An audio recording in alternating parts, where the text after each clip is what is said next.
नमस्कार दोस्तों। दोस्तों हम आज एक और विशेष मेहमान से बात करते हैं, वो हैं चिन्मयी देसाई, जो कि साथ में एक डायरेक्टर के पोजीशन पे काम करती है सालों से। नमस्कार मैडम। नमस्ते। मैडम, आप साथ संस्था के साथ कैसे जुड़े और कब जुड़े? साथ संस्था के साथ मुझे 30 इयर्स हो गए, 30 साल हो गए हैं। और साथ में जुड़ने का एक छोटा-सा स्टोरी है जो मैं बताऊँगी। पक्का। मेरा बैकग्राउंड कोई मतलब सोशल वर्क का नहीं है। मैंने एमएसडब्ल्यू या ऐसे कोई कोर्स नहीं किया है। मैंने माइक्रोबायोलॉजी, बायोकेमिस्ट्री और पैथोलॉजी किया है। बट वो करने के बाद ऐसा लगा था कि कुछ मज़ा नहीं आ रहा है। मुझे लग रहा था कि मैं कुछ और करना चाहती हूँ। तो उस दौरान मुझे एक अपॉर्चुनिटी मिला। बीएम इंस्टीट्यूट जो है हमारे अहमदाबाद सिटी में, वहाँ पे जो मेंटली और डेवलपमेंटली हैंडीकैप बच्चे होते हैं उनके लिए एक डिप्लोमा कोर्स का एडवर्टाइजमेंट निकला था। तो मुझे वो पढ़ के लगा कि नहीं, ये कुछ इंटरेस्टिंग है जो मुझे शायद अच्छा लगेगा। तो मैं वहाँ पे गई और मुझे वहाँ पे एडमिशन मिल गया। और वहाँ पे मैंने 2 साल पढ़ाई की। और पढ़ाई के बाद हमारे वहाँ पे थीसिस करना होता है, डिसर्टेशन। और डिसर्टेशन में जो मेरे गाइड थे सुरेश मजमूदार सर, वो जुड़े हुए थे साथ संस्था के साथ। अच्छा। साथ संस्था में जो एजुकेशन प्रोग्राम, वो जो बच्चों के साथ काम होता था, वो पूरा वो गाइड करते थे। तो उन्होंने मुझे सजेस्ट किया कि आप साथ संस्था में जाइए और वहाँ जो राजेंद्र जोशी हैं उनसे मिलिए, आपको अच्छा लगेगा काम करने का। उससे पहले कभी मैंने स्लम नहीं देखा था। गरीब बस्तियाँ कहाँ है, कैसी है, वो कौन है, क्या करते हैं, मुझे कुछ नहीं मालूम था। बट इस तरह से मेरा इंट्रोडक्शन हुआ साथ के साथ। राइट। दोस्तों हम चिन्मयी मैडम से बात जारी रखेंगे। मैडम, एक ये शुरुआत तो हो गई, आगे कैसे बढ़े? आपने कौन से रोल पे साथ में काम करना शुरू किया? तो शुरू में मुझे एजुकेशन प्रोग्राम का कोऑर्डिनेटर, उस तरह का एक पोस्ट मिला था। और एक एरिया में, तो एक एरिया में जहाँ पे बच्चों के सेंटर्स चलते थे, वो सारे सेंटर्स को देखना, बच्चों का डेवलपमेंट रियली अच्छे से हो रहा है कि नहीं, उनके लिए और क्या कर सकते हैं, करिकुलम कैसा होगा, पेरेंट्स को और कम्युनिटी को एजुकेशन प्रोग्राम में हम इन्वॉल्व कैसे करेंगे। तो ये सारी रिस्पॉन्सिबिलिटीज़ थी। और जो लोकल टीचर्स थे हमारे ये सेंटर्स में, वो टीचर्स को भी ट्रेन करना, उनका ट्रेनिंग, उनको गाइड करना। तो इस तरह का काम था मेरा शुरू बराबर है। में। राइट। फिर वो जर्नी आगे कैसे कैसे बढ़ी? बढ़िया। आगे कैसे बढ़े आप? एजुकेशन प्रोग्राम में जब हम काम करते हैं तो हमारा इंक्लूसिव रहता है।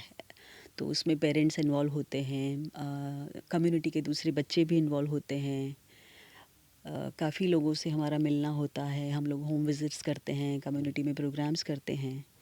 तो हेल्थ, अरे एजुकेशन के साथ साथ हेल्थ भी एक बहुत इम्पोर्टेंट कंपोनेंट है। हम न्यूट्रिशन देते हैं, इम्यूनाइजेशन करवाते हैं, हेल्थ चेकअप्स करवाते हैं।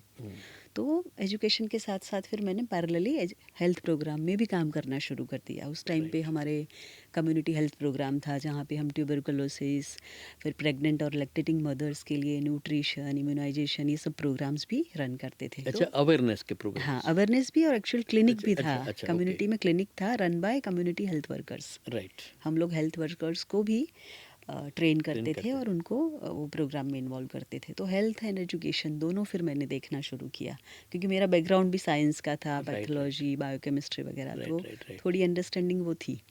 तो फिर 1 साल के बाद हेल्थ और एजुकेशन दोनों देखना शुरू कर दिया मैंने। राइट।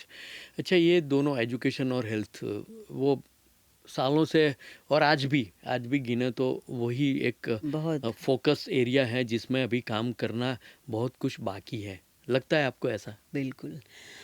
तो हेल्थ और एजुकेशन एकदम मूलभूत ज़रूरत है किसी की भी, अगर वो स्लम्स में रहते हैं या अपर क्लास है या कितनी भी रीच हो, सब जगह पे एक मूलभूत ज़रूरत है। और कम्युनिटीज़ में क्या होता है कि अ, इतना अच्छा स्कूल या एजुकेशन का फैसिलिटी नहीं है। हेल्थ सेंटर्स जो गवर्नमेंट के होते हैं वो भी इतनी अच्छी सर्विसेज नहीं देते हैं। वहाँ पे शायद टाइमिंग्स ऐसे हैं कि वो लोग पहुँच नहीं पाते हैं, हमारे जो इनफॉर्मल सेक्टर में रहने वाले लोग हैं। शायद स्कूल्स में टीचर्स का एटीट्यूड ऐसा होगा कि उनको वहाँ जाना शायद अच्छा नहीं लगेगा। हेल्थ सेंटर में भी वैसा होता है। तो वो जो सम्मान के साथ ये जो सुविधाएं मिलनी चाहिए उनको, वो उनको नहीं मिलती थी उस टाइम पे भी नहीं, और शायद अभी थोड़ा बहुत चेंज हुआ होगा, बट फिर भी परिस्थिति तो लगभग पहले जैसी ही है। और इसकी वजह से वो गवर्नमेंट फैसिलिटी से तो विड्रॉ हो ही जाते हैं, बट खुद का जो हेल्थ एंड एजुकेशन है उसको भी फिर वो इतना ध्यान नहीं देते हैं। हम्म?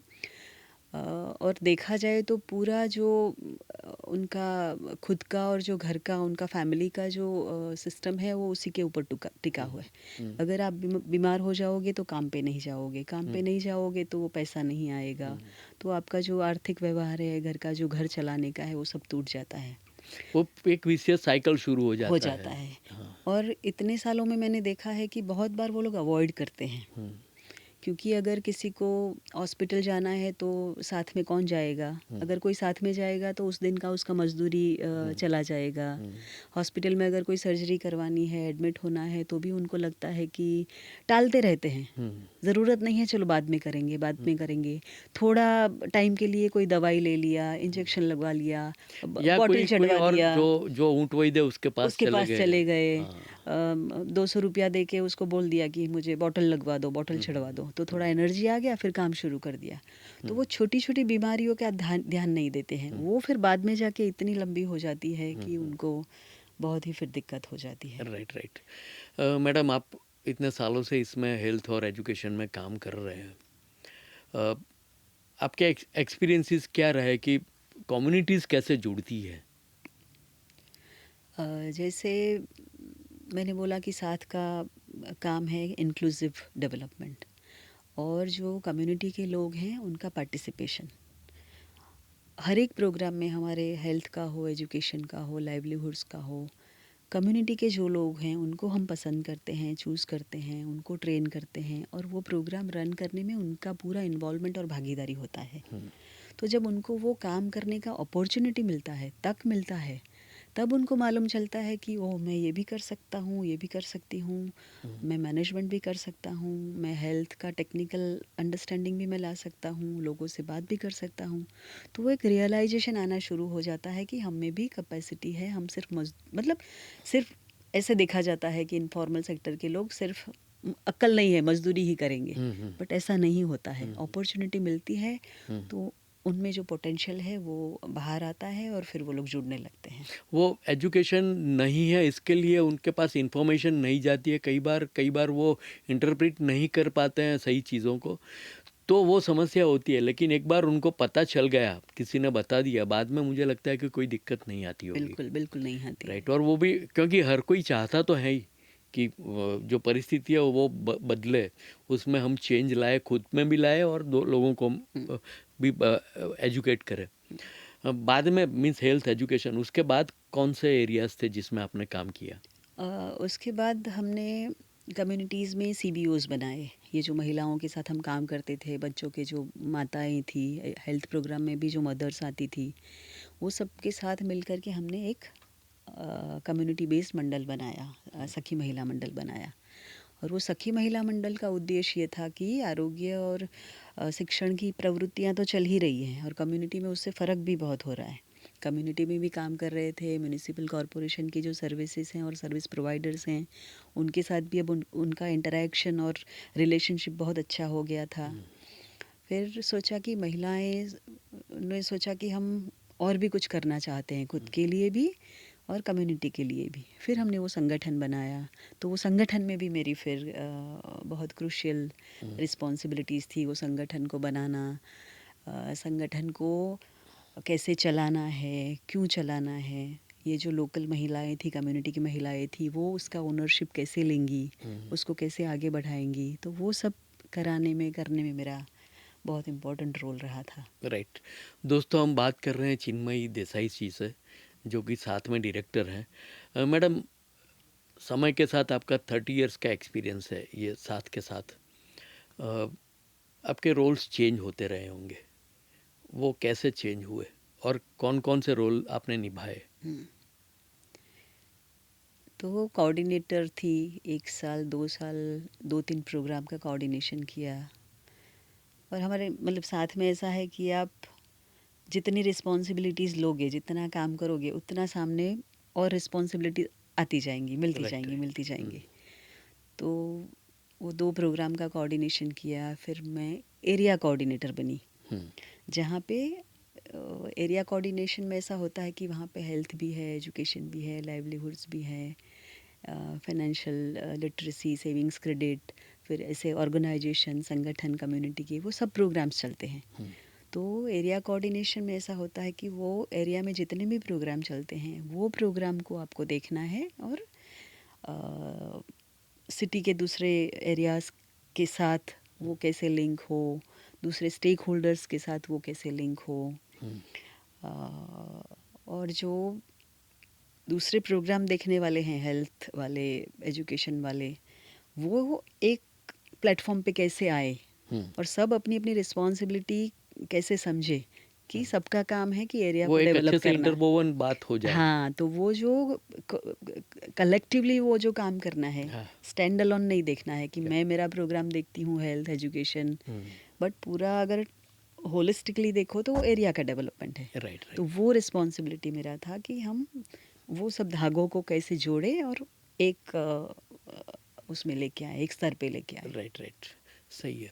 अच्छा, ये जो काम था अपना, वो अर्बन एरियाज में था या रूरल में भी आपने काम किया था? मैंने आई थिंक पिछले 5 साल से मैंने रूरल में शुरू किया है काम करना, तब तक तो मेरा अर्बन में ही काम था। बट वो उसमें कौन कौन सी एरिया में काम करते हो आप? अर्बन में मैंने जो काम किया वो अक्रॉस अहमदाबाद सारे एरियाज़ में मैंने काम किया। वासना, बहरामपुरा, जुहापुरा, सरखेज, सरसपुर, अक्रॉस जहाँ जहाँ साथ में काम किया, क्योंकि मेरा रोल फिर कैसे होता गया, वासना में एक पूरा इस्टेब्लिश हो गया काम, लोग करने लगे। फिर मैं गई संजय नगर एरिया में, फिर मैं गई जुहापुरा एरिया में, मैं गई फिर सरसपुर एरिया में, और फिर वहाँ की टीम को बिल्ड किया। राइट तो राइट। मैं वो टीम बिल्ड करती गई और फिर वो एरिया वो लोग देखते गए, फिर मैंने दूसरा एरिया, तो वहाँ पे भी टीम बिल्ड करी और उस वो एरिया अब देखने लगे। तो उस तरह से राइट राइट। सारे एरियाज़ में। रूरल में आपका एक्सपीरियंस कैसा रहा? रूरल में सबसे पहले हम लोगों ने सेव द चिल्ड्रन करके जो संस्था है उसके साथ बच्चों के साथ काम शुरू किया था 120 गांव में, साणंद, विरमगाम, धोलका उस तरफ।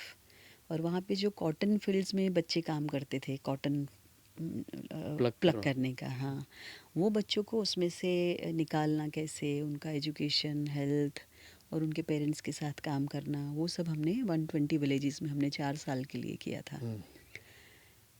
तो ऑफ कोर्स ये संदर्भ अलग होता है, वहाँ का रहन सहन, वहाँ का कल्चर, उनका आवक का जरिया, कमाने का जरिया सब अलग होता है। बट जो बेसिक मिनिमम जो ज़रूरतें हैं, जो समस्याएं हैं, वो सेम है, वो फिर अर्बन हो या रूरल हो।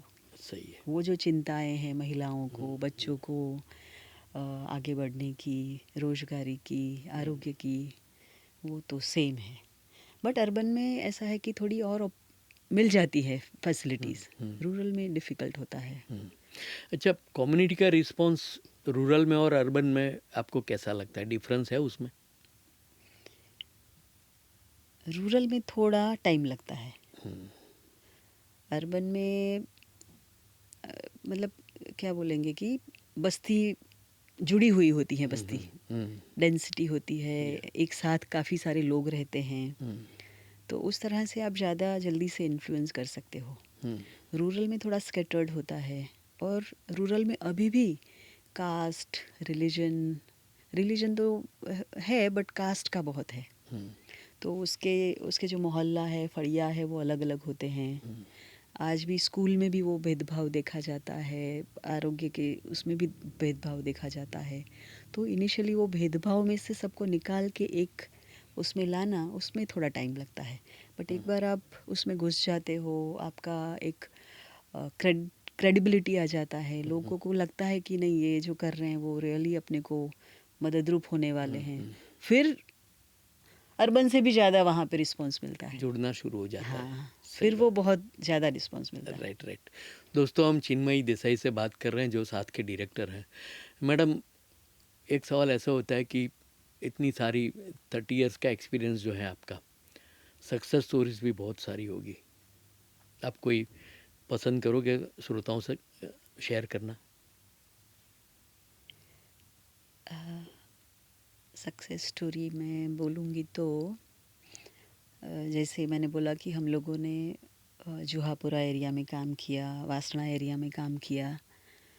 तो वासना एरिया में जो सखी महिला मंडल था वो पूरा हिंदुओं का संगठन था, हिंदू महिलाओं का संगठन था। फिर 2002 के राइट्स के बाद जब हम लोगों ने जुहापुरा में काम किया शुरू करना, तो ये महिला ग्रुप ने इनिशिएटिव लिया और ऐसे माहौल में उन लोगों ने बोला कि नहीं नहीं, हम लोग वहाँ जाएंगे और वहाँ का जो काम है और वहाँ का भी संगठन बनाने का हम काम करेंगे।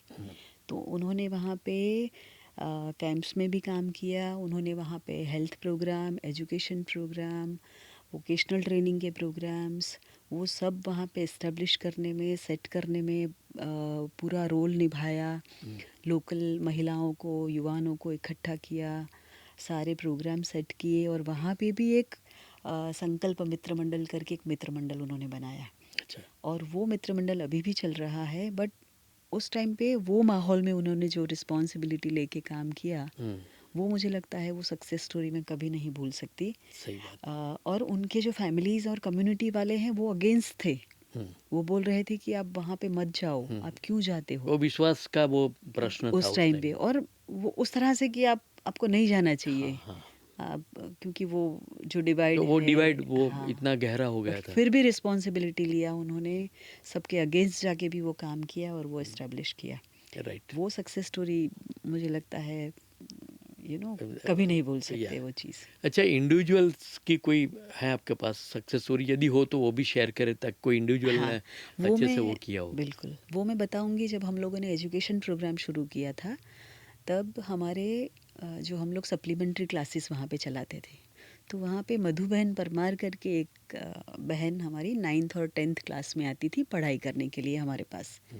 हम लोग उनको मैथ, साइंस, इंग्लिश वो सब पढ़ाते थे।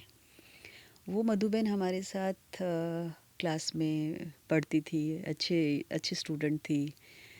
फिर कुछ समय के बाद उन्होंने हमारे साथ का हेल्थ और एजुकेशन प्रोग्राम ज्वाइन किया।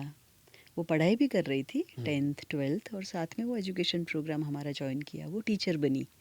वो टीचर बन के फिर उसी कम्युनिटी के स्लम्स के बच्चों को पढ़ाने लगी। फिर वो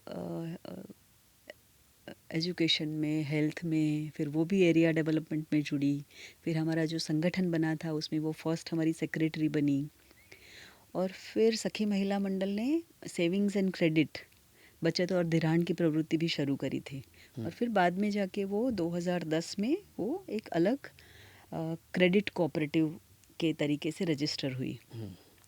आज वो मधुबन है, वो हमारी क्रेडिट कोऑपरेटिव सोसाइटी की सीईओ है। हाँ, पूरे ऑपरेशंस वगैरह सब वो चीफ ऑपरेशन ऑफिसर है हमारी। और 40,000 महिलाओं वो उसमें जुड़ी हुई हैं, वो हमारी अच्छा। क्रेडिट कोऑपरेटिव सोसाइटी में। उनको वो रिप्रेजेंट करती है। और 80 करोड़ का बिजनेस है और 150 का स्टाफ है, वो पूरा मैनेज करती है। तो वो जो ट्रांसफॉर्मेशन मैंने मधुबन का देखा है कि 9th में पढ़ती थी, वहाँ से अभी वो यहाँ पहुँची है। तो इनक्रेडिबल। इनक्रेडिबल, बहुत बहुत अच्छा, इनक्रेडिबल। बहुत अच्छा। हाँ दोस्तों, हम चिन्मयी मैम से बात कर रहे हैं, जो कि साथ के डायरेक्टर हैं। मैडम, आपने ज्वाइन जब किया और अब जहाँ पे साथ पहुँचा है, सबके साथ के सबका साथ है इसमें, आपको क्या लगता है ये सफ़र कैसी रही? इसको आप यदि डिफाइन करना चाहे या वो करना चाहे, कहना चाहे, तो ये सफ़र को आप क्या कहोगे? साथ के साथ जो मेरा सफ़र है वो, और साथ का भी। हाँ, हाँ, दोनों। दोनों दोनों। तो परिस्थितियाँ तो काफ़ी बदली हैं, मतलब साथ ने तो काफ़ी एक्सपांड किया है। हम लोग छोटे एक स्लम में थे, उसमें से अभी पूरे गुजरात में हम काम करते हैं। अर्बन में भी है, रूरल में भी है, राजस्थान में भी अब काम करते हैं। पहले सिर्फ हेल्थ और एजुकेशन और महिलाओं का थोड़ा फोकस था। अभी हमारे सेक्टर्स भी बहुत वेरिड है। Health, education, area development, livelihoods, financial inclusion, तो वैसे देखा जाए तो एक्सपांशन उस तरह से भी बहुत हुआ है, हॉरिजॉन्टल वो सेक्टर वाइज भी काफ़ी हुआ है। टीम्स भी बहुत अभी बड़े हो गए हैं, काफ़ी लोग जुड़े हैं, प्रोफेशनल्स भी हैं, कम्युनिटी के लोग भी हैं, तो वो तो एक ग्रोथ हमने देखा ही है। पहले जब हम काम करते थे तो मुझे लगता है कि जो एक्सेप्टेंस था एनजीओज़ का, एनजीओ के लोगों का, वो कम्युनिटीज़ में, कम्युनिटीज़ में भी और अदरवाइज सिटी लेवल या फिर सोसाइटी में भी। सोसाइटी में भी वो अच्छा था। जैसे म्यूनिसिपल कॉरपोरेशन है तो पहले हमेशा कुछ काम करना है तो एनजीओज़ को इनवाइट करते थे, हमारे साथ डायलॉग करते थे, हमारे साथ बातचीत करते थे कि हम साथ में जुड़ के कैसे करेंगे। दूसरे जो स्टेक होल्डर्स हैं उनका भी काफ़ी इन्वॉल्वमेंट रहता था। बट पिछले कुछ सालों से मैंने देखा है कि पॉलिटिकल जो विलिंगनेस है एनजीओज़ के साथ जुड़ने की, वो लगभग ना के बराबर है। उनको एनजीओज़ एटलीस्ट गुजरात में और पूरे भारत देश में परिस्थिति है कि एनजीओज़ उनको अच्छे नहीं लगते हैं या उनके साथ काम करना उनको थोड़ा मुश्किल हो रहा मुश्किल है। हो रहा है। राइट। तो वो चीज़ मुझे लगता है यदि उसमें थोड़ा सुधार आ जाए तो हाँ, उसके कारण बहुत असर पड़ता है जिनके साथ हम काम करते हैं वो। सही बात है। मैडम, हमारे तो जो श्रोता हैं वो युवा है, और साथ के साथ हमने प्रोग्राम्स बनाने का वो भी कर लिया है, कॉन्ट्रैक्ट वो एमओयू भी कर लिया है। अ, आपको क्या लगता है वो बच्चों को, वो जो युवा हैं उनको कैसे जोड़ना चाहिए साथ के साथ? ऑफ कोर्स वो मतलब क्योंकि अलग-अलग अपॉर्चुनिटीज़ है साथ के साथ। अगर वो कोई स्पेसिफिक सेक्टर में कुछ अपने इनपुट्स देना चाहता है तो मान लो वो एजुकेशन की बात करें। हाँ, तो एजुकेशन प्रोग्राम में वो अगर जुड़ना चाहते हैं तो वो हमारे टीचर्स के साथ काम कर सकते हैं, डायरेक्टली हमारे बच्चों के साथ काम कर सकते हैं। किसी को ऐसा है कि हमें बच्चों के साथ कुछ इनोवेटिव प्रोजेक्ट्स बनाने हैं तो वो बना सकते हैं। ट्रेनिंग कर सकते हैं हमारे टीचर्स का। काफ़ी हमारे टीचर्स हैं जिनको इंग्लिश वगैरह सीखने की बहुत इच्छा होती है, कंप्यूटर सीखने की इच्छा होती है, तो ऐसी चीज़ों में भी वो हेल्प कर सकते हैं। फिर जो ऑलरेडी हमारे सेंटर्स में से, क्लासेस में से जो बच्चे पढ़ के निकल के आते हैं, उनको कुछ करियर गाइडेंस देना हो, कम्युनिटीज़ के बाहर और क्या अपॉर्चुनिटीज़ हैं वो सब दिखाना हो, एक्सपोज़र ट्रिप्स करवाना हो, तो ऐसे बहुत सारे ऑप्शंस हैं जिसमें वो लोग जुड़ सकते हैं, राइट। इन्वॉल्व हो सकते हैं आकर के। बिल्कुल। अब एक सवाल ऐसे होता है कि मान लो एक कॉरपोरेट ऑफिस, कॉरपोरेट एक जॉब है और एक ये सर्विस सेक्टर की जॉब है। आपको, आप अपना पर्सनल एक्सपीरियंस क्या कहोगे कि विच गिव्स मोर सेटिस्फेक्शन?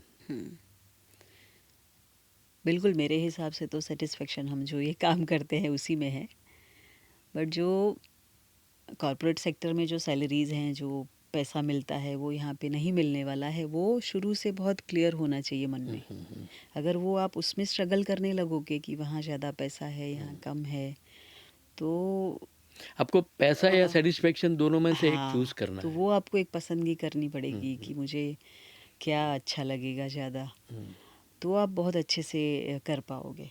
नहीं तो आपको लगेगा कि नहीं, मेरे दूसरे फ्रेंड्स, मेरे फैमिली में जो लोग हैं वो तो कितना अच्छा इनकम है, कहाँ से कहाँ पहुँच गए और मैं यहाँ पे फिर उसको खुद को लगेगा कि इन्फीरियर। ये सब क्लैरिटी कर लो या तो शांति, आनंद और सुख, मज़ा तीनों यहाँ इसमें पे है, मिलेगा। सब यहाँ पे मिलेगा। अच्छा, अब एक सवाल ऐसा होता है कि इसमें फैमिली का सपोर्ट, ये जो काम कर रहे हो आप, उसमें फैमिली का सपोर्ट भी बहुत ज़रूरी होता है, क्योंकि ये जो अपने जो प्रश्न हैं जो अभी बात की हमने, वही उनको भी होते हैं, बराबर है? तो फैमिली का सपोर्ट कैसा रहा आपके केस में? मेरे केस में तो फैमिली मतलब मेरे मदर फादर हो या मेरे इन लॉज हो या मेरे हस्बैंड, सब ने मतलब फुल्ली सपोर्ट। राइट। मैं जो कुछ भी कर पाई हूँ वो उनके सपोर्ट से कर पाई हूँ। कभी ये नहीं पूछा है कि कौन से कम्युनिटी में जा रहे हो, वहाँ पे हिंदू है, मुस्लिम है, हरिजन है, कौन है, किसके साथ बात करते हो, ऐसे लोगों के साथ क्यों करते हो, कभी कोई सवाल नहीं हुआ है। प्राउडली बोलते हैं कि या कम्युनिटी के उसमें काम करते हैं, तो मैं बहुत ही लकी हूँ कि मुझे बहुत सपोर्ट मिला है। राइट। अब एक पर्सनल सवाल मैं पूछूं आपको भी, एजुकेशन का वो पूरा है, एक इतने सालों की जर्नी में एक सेल्फ लर्निंग भी होता है, अपने आप को भी एक वो जो एजुकेट करना है, समझ को वो एक्सपांड करना है, वो सब भी होता है। उसके उसमें आपको कैसा लगा? मैं बोलूँगी शायद कोई और सेक्टर में होती तो ये जो लर्निंग हुआ है, ये जो सेल्फ को समझने का या जो भी है, वो शायद नहीं हुआ हो। पैसा होता बट वो नहीं मिलता। हम्म, मैं अपने आप को समझ सकती हूँ, मेरे कॉन्टेक्स्ट को समझ सकती हूँ, जो कॉन्फिडेंस है, जो अपने को स्पिरिचुअली भी हम या जो चीज़ को समझते हैं, जो आध्यात्मिकता से जो चीज़ों को समझते हैं, देखते हैं, वो नज़रिया डेवलप हुआ है। लोगों की जो सोच है, लोगों में जो ट्रांसफॉर्मेशन होता है, उसमें से भी काफ़ी सारी लर्निंग हुई है और उसका एप्लीकेशन में घर में, फैमिली में, सब जगह पे वो दिखता है। मेरे जितने भी मेरा खुद का फैमिली और एक्सटेंडेड फैमिली, सब लोग कुछ भी होगा तो मुझे पूछेंगे, बात करेंगे, कंसल्ट करेंगे। कभी बताया नहीं है बट उनको लगता है कि इसके पास मैं कुछ बोलूँगी, पूछूँगी, बात करूँगी तो मुझे सही कोई सुनेगा, मुझे समझेगा, कंटेक्स्ट में मुझे बात करेगा। तो वो वाला मुझे लगता है राइट। या इसी से मिला है, इसी। या मीन्स अपना एक मानव का जन्म है तो सेल्फ इवॉल्वमेंट जिसको कहते कि एक बिल्कुल। मनुष्य के तौर पे आप अपने आप को बेहतर बना के हाँ, फिर जिंदगी के अंत तक जाओ आप, और वो जीवन भी एक, जीने का जो हाँ, जो नज़रिया है, जो नज़रिया है। संदर्भ है, वो पूरा बदल जाता है बिल्कुल बिल्कुल उसमें, बिल्कुल बिल्कुल। तो वो है। बहुत अच्छा मैडम, आपने आपकी जर्नी की बात की, मुझे लगता है कि हमारे श्रोताओं को भी ये पसंद आई होगी और वो भी इंस्पायर होते हैं तो वो भी जुड़ेंगे हमारे साथ। रेडियो एलजे की ओर से आपका शुक्रिया। आपका बहुत बहुत धन्यवाद। Thank you. नमस्कार। Thank you.